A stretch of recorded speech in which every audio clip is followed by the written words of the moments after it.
What's up, everyone? It's your boy NornRad89 here, bringing you another video today, early morning with my coffee. Got my lovely Jason mug here to talk horror in the Disney world. Because yes, horror is so popular and horror is happening right now that Disney's trying to cash in and get on it too. So with Werewolf by Night, directed by Michael Giacchino, it is currently streaming on Disney Plus if you want to check it out.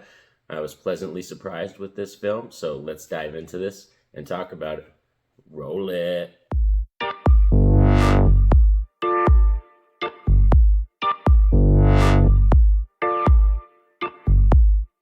So Werewolf by Night is a new special presentation that Disney Plus did for the Halloween season. It's a black and white short film. It's about 55 minutes. It's directed by Michael Giacchino, and it's basically a setup for Elsa Bloodstone and introducing supernatural characters into the Marvel Universe. So we're talking about the Wolfman, Swamp Thing, Elsa Bloodstone, Blade will be coming up soon, even Doctor Strange 2 and the Multiverse of Madness. Sam Raimi and them did a lot of stuff diving into the more darker, more, supernatural horror type realm of the Disney world. So I'm very happy. I was, like I said, pleasantly surprised with how this came out, and I really do trust Michael Giacchino. He did the music for the Batman recently, and I thought it was cool that they gave him a chance to do this short film, and it came out awesome, especially the fact that they went the black and white kind of old Universal monster route. I thought that was amazing. So when you're watching the film, it really does feel like you're kind of watching one of those old school black and white films, from the 30s and the 40s, because it has that feel to it. Even the acting, it's a little bit over the top in the perfect amount. So yeah, this film I thought did a really good job, this short film, in terms of like setting up the supernatural realm and stuff. And they even have some kind of gory scenes and stuff, hands getting cut off and stuff happening. I think a blade gets put in this one hunter's face, which that was awesome. So like, I'm all down for horror stuff and gore. That's my realm. So like, when Disney's trying to incorporate that more into their universe, of course I'm going to be excited about this. One other thing we have to talk about is Elsa Bloodstone. Of course, I think she's the actress is fabulous and the perfect choice for this character. And I like the way, like I said, they set up her character. Like, this is a nice little introduction to that universe. And then we have, I believe it's the Man-Thing or Swamp Thing. I'm not too positive. It's one of those ones, I think, because I read online some people saying that it's a new version, it's the Man-Thing, but I thought it was Swamp Thing when I saw it as one of the monsters that was in this movie. And then we also have the Wolfman in here as well. So like I said, it's a cool whole host and like early stage of like the supernatural dark horror realm for Disney and all that kind of stuff. And this story for this one, as we talk about it right away, like, let's get into it. Excuse me. Is about a bunch of hunters that are invited to the Bloodstone Mansion hunting area, and they're there to track and hunt a special monster that they're going to mark with the Bloodstone.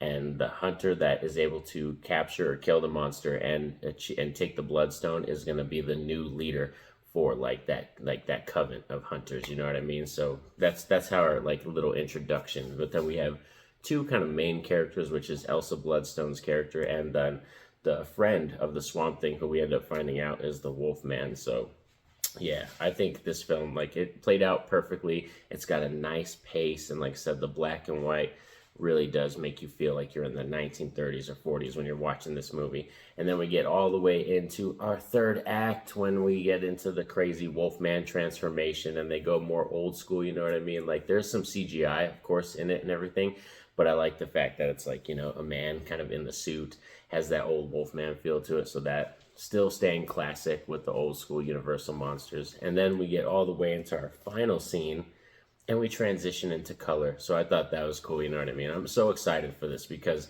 Disney, in terms of a lot of their content recently, I haven't been liking it. Like, the TV shows, or some of them are good, but they're not TV series that I would return to. Like, after I watch them, I'm like, oh, that was cool, or I had fun with that, but I'm not going to return to that. And some of the movies that they've been popping out recently, not for me. They just haven't been nailing the bar. We still have Wakanda Forever coming out, but so far in terms of films, I thought Shang-Chi and Doctor Strange 2, Multiverse of Madness, were the two best in this phase. So it's just, for me, Marvel, they've been like really lagging in terms of like their content, and they've been putting out so much that I think it's just the market's getting oversaturated with Disney product stuff. So for me.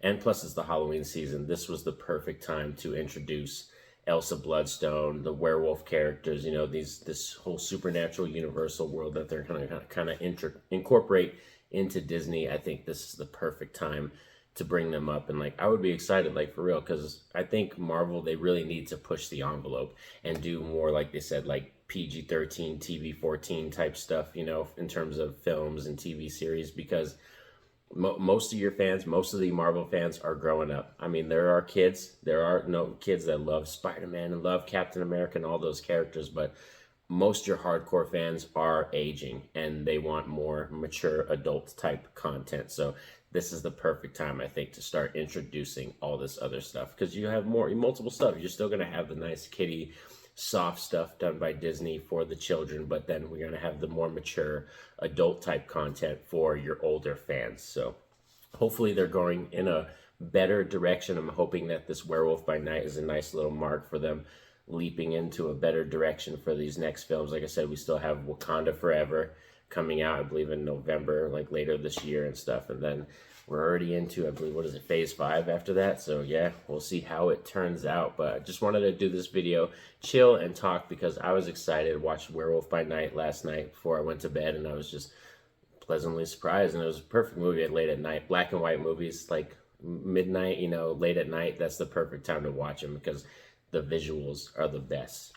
Thanks for sticking around with me all for this video and little chat of horror and why it's huge, and even Disney getting in the mix now and all that kind of stuff. So I'm excited for it. Let me know in the comment section what you all think. Are you excited? Did you like Werewolf by Night, and what were your thoughts on it? I would love to hear from all of you. And don't forget to like and subscribe, because that really helps out the channel. Most importantly though, have a safe and happy day, everyone. Peace out.